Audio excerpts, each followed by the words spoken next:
Bonjour Monsieur le Ministre. Bonjour. Vous venez participer au 7e forum sur la coopération des médias sino-africains. Sur quel projet espérez-vous avancer avec la Chine? Nos attentes sont celles d'un partenaire historique, stratégique de la Chine, qui sait pouvoir compter sur l'amitié et la coopération agissante des autorités chinoises et du peuple chinois, nous permettent de nourrir un optimisme très grand sur les retombées à la fois du FOCAC en général et du Forum des médias en particulier. Le Congo est le co-président du FOCAC et accueillera la réunion ministérielle de 2027 à Brazzaville. Quelles sont vos attentes de ce rendez-vous important?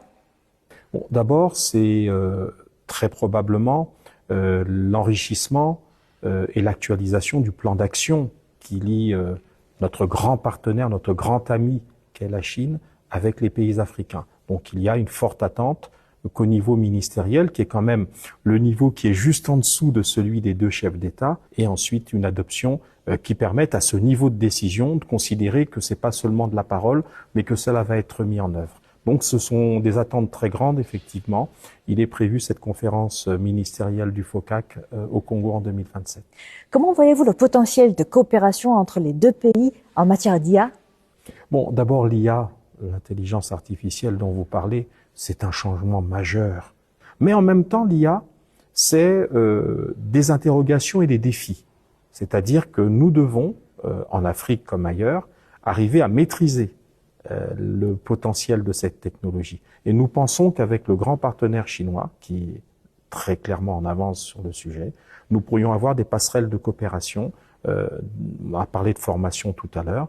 Nous sommes disponibles à ce que des apprenants congolais puissent s'enrichir des connaissances en intelligence artificielle, dans le numérique en général, vis-à-vis et au bénéfice de cet échange mutuel avec la partie chinoise.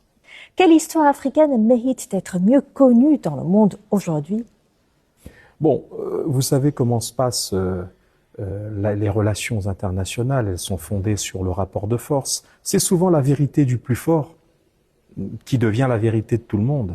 Eh bien, l'Afrique a longtemps souffert du fait qu'on lui nie, un peu comme le peuple chinois, à l'époque où il ne s'était pas émancipé ou pas assez, il y avait une espèce de négation de la culture et de l'histoire chinoise. L'Afrique subit aujourd'hui, encore malheureusement, ce type de négation, ce type de combat où nous devons en permanence rappeler que nous avons une histoire riche, une culture riche, des choses qui méritent d'être échangées et connues des autres peuples et des autres continents. Donc, nous espérons qu'effectivement, à travers tous les instruments de coopération qui existent, et avec l'aide de notre grand ami, la Chine, parce que nous considérons la Chine comme le leader du Sud global.